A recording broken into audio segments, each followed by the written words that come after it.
اللہ کے حبیب صلی اللہ علیہ وسلم کا فرمان مبارک ہے کہ جس نے میری قبر مبارک کو دیکھا اس نے مجھے ہی دیکھا۔ حالانکہ قبر آپ کے جسم کا حصہ نہیں ہے مگر آپ کے جسم سے مماثل ہے، اس سے جڑی ہوئی ہے۔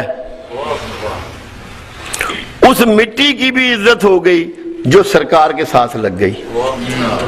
تو ہم بھی تو مٹی کے بنے ہوئے ہیں، اگر ہم لگ جائیں گے تو ہماری کتنی عزت ہو جائے گی۔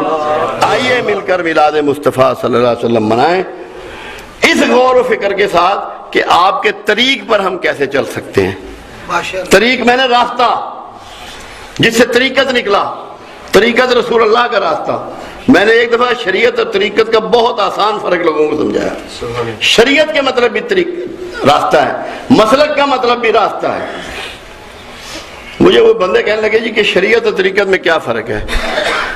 میں کہا شریعت عامت المسلمان پر لاگو قانون کا نام ہے۔ شریعت عامت المسلمان پر لاگو قانون کا نام ہے، اور طریقت رسول اللہ پر لاگو قانون کا نام ہے۔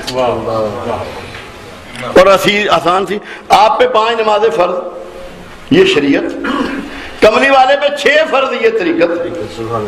جو چھٹی پڑتا ہے وہ صاحب طریقت۔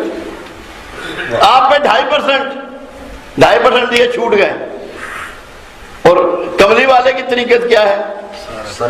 اپنا بھی دے دینا ہے، بھوکا ہو جانا ہے، پیٹ پہ 2 پتھر باندھ لینے ہیں۔ یہ سنت کسی کو نہ کبھی نظر آئی نہ اس نے سوچا۔ فجر کی سنتیں پتہ ہیں، عصر کی پتہ ہے، مغرب کی پتہ ہے، عشاء کی سنت پتہ ہے، داڑھی رکھنے کی سنت پتہ ہے، ستھن اونچی کرنے کی سنت پتہ ہے۔ ان سنتوں پہ کون چلے گا جو آپ کو عزت دلائیں گی، توفیق دلائیں گی، دنیا میں نیک نام کریں گی، اللہ کے ہاں سرخرو کریں گی؟ ماشاءاللہ۔ ان سنتوں کی بات کیوں نہیں کرتے ہو جی؟ ان سنتوں کی بات کون کرے گا؟ وہ سنت جو کملی والا پیدا ہوا اور مشکلات میں گھرتا چلا گیا، اور مشکلات میں اف بھی نہیں کیا، سسکی بھی نہیں لی، تاکہ اللہ کہیں کوئی شکوہ نہ محسوس کر لے۔ اگر میں روؤں گا، رویا بھی نہیں کہ گلے میں نہ آ جائے۔ اس سنت پہ کیوں نہیں چلتے ہو؟ بڑی کلیئر بات نظر آ رہی ہے، واضح بات نظر آ رہی ہے کہ اللہ جس سے محبت کرتا ہے، جس پہ مہربان ہوتا ہے، دنیاوی سامان کی اس میں کمی کر دیتا ہے، دنیاوی عزت و جاہ کی کمی کر دیتا ہے، کیونکہ اللہ نہیں چاہتا کہ یہ اس میں پھنس کے رہ جائے اور مجھ سے دور ہو جائے۔ اور ہمارا سارا شکوہ گلا اس سامان کی وجہ سے ہے۔ ہم سامان کے لیے دیوانے ہو گئے، سامان کے عذاب میں گرفتار ہیں۔ باتیں کرتے ہیں کملی والے کی۔ کملی والے کے پاس کیا سامان تھا؟ جو پوری کائنات میں سب سے امیر، علم کے لحاظ سے، عزت کے لحاظ سے، مقام کے لحاظ سے، مرتبے کے لحاظ سے، اعمال کے لحاظ سے، اخلاق کے لحاظ سے سب سے امیر آدمی کا نام محمد ہے صلی اللہ علیہ وسلم، اور سامان سب سے کم۔ اس کی نقل کرتے ہو، اس کے قریب ہونا چاہتے ہو، سامان کے ساتھ، سامان سمیت اللہ کے رسول کو پانا چاہتے ہو، خدا کی قسم دھوکے میں ہو۔ میں قسم کھا کے کہہ رہا ہوں دھوکے میں ہو۔ کیوں؟ میرے آقا کا اس پہ فرمان ایسے کھڑا ہوا ہے۔ ایک شخص آیا اور اس نے کہا یا رسول اللہ صلی اللہ علیہ وسلم مجھے آپ سے محبت بہت ہے۔ آپ نے فرمایا اچھا؟ چونک کر کہا میرے آقا نے اچھا؟ اس نے پھر کہا یا رسول اللہ صلی اللہ علیہ وسلم مجھے آپ سے محبت بہت ہے۔ آپ نے فرمایا اچھا؟ جب تیسری بار اس نے کہا آپ نے فرمایا پھر غریب ہونے کے لیے تیار ہو جا۔ 2 محبتیں اکٹھی نہیں ہوں گی۔ کملی والے کی محبت بھی یہاں اور مال کی ہو نہیں ہوگا، یہ دھوکہ ہے، جھوٹ سے نکل جاؤ، کبھی نہیں ہوگا۔ یہ اسی دھوکے میں گرفتار ہو سارے، اسی لیے نتائج نہیں آ رہے، ذلت بڑھتی جا رہی ہے۔ ورنہ بہت نتائج آ جانے چاہیے، اتنی نمازیں، اتنے روزے، اتنے درود شریف، اتنے عمرے، اتنے حج، اتنی زکاتیں، کائنات بدل جانی چاہیے، نہیں بدل رہی، کیونکہ ہم منافقت کے ساتھ اللہ کے رسول سے پیار کر رہے ہیں۔ دینا کچھ نہ پڑے رسول مل جائے، دینا کچھ نہ پڑے جنت مل جائے، لڑنا نہ پڑے شہادت مل جائے، کچھ نہیں ملنے کا۔ ایسے دھوکے میں مت رہیں، نکل جائیں دھوکے سے، سچائیوں کو اپنائیں، اپنے رویے میں سچائی پیدا کریں۔ جس کو کملی والے سے محبت ہوگی اسے گیت گانے کی ضرورت نہیں ہے، وہ صبح سے لے کے رات تک اپنے رویے بدلے گا، انہیں واچ کرے گا، اپنے خاندان والوں کو بتائے گا کہ یہ کام جو تم کرتے ہو یہ کملی والے سے بغاوت ہے، مت کرو۔ میں لوگوں کو یہ بات سمجھانا چاہتا ہوں کہ آپ اس طرح مت سوچیں کہ یہ سنت ہے، یہ سنت نہیں ہے، یہ طریقہ رسول ہے اور یہ طریقہ رسول کی مخالفت ہے، اس طرح سوچیں۔ جب اس طرح سوچیں گے نا پھر بات بن جائے گی۔ میں نے ایک دوستوں کو سوال کیا، میں نے کہا رسول اللہ کو سب سے زیادہ پیاری چیز کون؟ رسول اللہ کو سب سے زیادہ پیار کس چیز سے؟ ایک صاحب بولے کہ فاطمہ الزہرا رضی اللہ تعالیٰ عنہ سے، ایک صاحب بولے حضرت علی کرم اللہ وجہہ رضی اللہ تعالیٰ عنہ سے، ایک صاحب بولے عائشہ صدیقہ رضی اللہ تعالیٰ عنہ سے، ایک صاحب بولے نماز سے۔ ہمیں تو یہی نہیں پتا کہ رسول اللہ کی محبت کس سے تھی، رسول اللہ کو کس سے عشق تھا۔ تو اگر تم رسول اللہ کے پیٹرن پہ چلنا چاہتے ہو، رسول اللہ کے طریقوں کو اپنانا چاہتے ہو، رسول اللہ کے قریب ہونا چاہتے ہو، تو تمہیں بھی تو وہی چیز اسی سے محبت کرنی پڑے گی جس سے رسول اللہ محبت کرتے تھے، یا کسی اور چیز سے کرو گے؟ جی، تو رسول اللہ کو اپنے مشن سے محبت تھی، اس سے بڑھ کے کسی چیز سے محبت نہیں تھی۔ اور مشن کیا ہے رسول اللہ کا؟ شرک و بت پرستی کا خاتمہ اور مخلوق کے ہر استحصال کا خاتمہ، انسانوں کا نہیں، ہر مخلوق کے رسول ہیں آپ کو کائنات کے ہر ذی روح کے لیے مابعوث کیا گیا ہے۔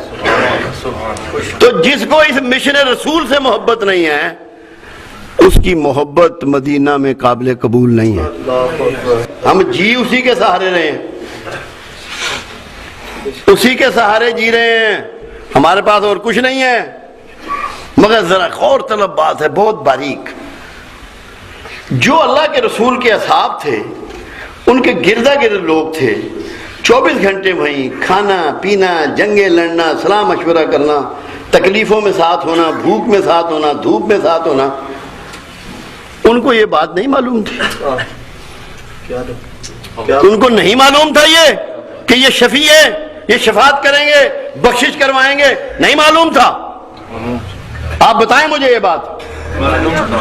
ان کو معلوم تھا، مگر ہر گزرنے والے دن کے ساتھ، ہر چمکنے والے سورج کے ساتھ ان کی عبادات، ان کی گریہ وزاری، ان کے صدقہ و خیرات، ان کے اندر کی توبہ اور عاجزی بڑھتی تھی، کم نہیں ہوتی تھی۔ اور وہ راتوں کو اٹھ کے ان کے سینے ایسے ابلتے تھے جیسے ہانڈیاں کھولتی ہیں۔ ابوبکر صدیق ہو یا عمر ہو یا علی ہو یا اور بھی تمام عظیم لوگ، ان کو تو معلوم تھا کہ یہ شفیع ہیں، یہ شفاعت فرمائیں گے۔ اس کے باوجود کیا وجہ تھی کہ انہوں نے خالی شفاعت پہ بھروسہ کر کے نہیں بیٹھ گئے؟ کبھی سوچا آپ لوگوں نے وہ ایسا کیوں تھا؟ کیوں انہوں نے نہیں سوچا اس کو؟ وہ تکیہ کر کے نہیں بیٹھ گئے۔ تمام اصحاب رسول، عظیم لوگ، سارے ولی مل کے ایک اصحاب رسول کے برابر نہیں ہو سکتا، اتنے عظیم المرتبت لوگ۔ بات کیا تھی؟ کبھی سوچا؟ ہمارے ہاں ٹیچنگ کا نظام ہے، استاد ہوتا ہے، جس استاد کے سارے شاگرد رعایتی نمبروں سے پاس ہو اس استاد کی کیا پوزیشن ہوتی ہے؟ مجھے یہ بتا دیں، اس استاد کی کیا حیثیت رہ جاتی ہے جس کے سارے شاگرد رعایتی نمبروں سے پاس ہوں؟ کیا کہیں گے اس استاد کو؟ زمانہ کیا کہے گا اس استاد کو؟ تو وہ جانتے تھے کہ اس کا تعلق ناموس مصطفیٰ سے ہے، ہم رسول اللہ کو شرمندہ نہیں کرائیں گے دوسرے پیغمبروں کی موجودگی میں، اللہ کی موجودگی میں ہم اتنے نمبر دیں گے کہ انہیں پتہ لگے۔ یہ بالکل وہی بات ہے۔ معین الدین چشتی اجمیری رحمۃ اللہ علیہ آئے اور بختیار کاکی سے پوچھا کہ تو نے کوئی شاگرد بنایا؟ انہوں نے کہا ایک ہونہار شاگرد ہے۔ تو بابا فرید کے حجرے میں لے گئے تو بابا فرید گر گئے، اتنے نقاہت ہو گئی تھی۔ تو پراؤڈ ہوتا ہے استاد اپنے ٹیچرز پر، کم سے کم اتنا تو ہو جاؤ کہ اللہ کے رسول تم پہ فخر کریں، اور تم پہ فخر کریں۔ یا پاسنگ مارک لوگے سارے، رعایتی نمبروں سے پاس ہونا چاہتے ہو، شرمندہ کراؤ گے کملی والے کو، کہتے ہو ہم محبت کرتے ہیں۔ کیسی محبت ہے جن میں اس کو شرمندہ کراؤ گے؟ اپنے نمبر لے کے پاس ہو، رعایتی نمبروں کے چکر میں مت رہو۔ شفاعت تو فرمانی ہے میرے آقا نے، وہ تو ایک تحفہ انعام ہے جو آپ کو بغیر مانگے ملنا ہے، وہ تو گفٹ ہے جو مل جانا ہے۔ مگر رعایتی نمبروں کا خدا کا واسطہ، رسول کا واسطہ چھوڑ دو سوچنا۔ محنت کرو، جدوجہد کرو، اپنے رزق کو پاک کرو، صاف کرو، نیتوں کو ٹھیک کرو، اپنے رویوں کو سچائی پر گامزن کرو، دوسروں کی خدمت کرو، دوسروں کی عزت کرو، ان سے محبت کرو، عاجزی سے پیش آؤ، تاکہ کملی والے تم پہ فخر کریں، جیسے بختیار کاکی نے معین الدین چشتی کو بابا فرید کو دکھا کے فخر کیا۔ تو کم سے کم ہمیں اتنا تو ہو کہ کملی والا ہم پہ فخر کرے، چھاتی ٹھوک کے کہے یہ میرے امتی ہیں، تو کم سے کم اتنا تو کر دو یار سرکار۔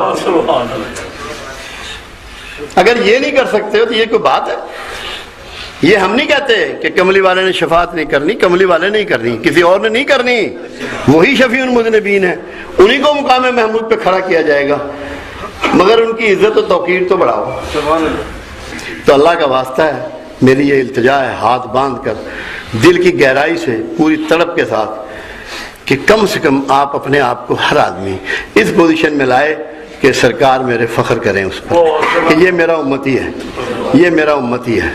اللہ کو بھی کہیں اور فرشتوں کو بھی کہیں کہ میرا امتی ہے، جیسے اللہ ذکر کرنے والوں کا ذکر فرشتوں میں بیٹھ کے کرتا ہے کہ دیکھا میرے لوگوں کو، یہ میرا کیسا ذکر کر رہے ہیں، تم تو کہہ رہے تھے فساد پھیلائیں گے۔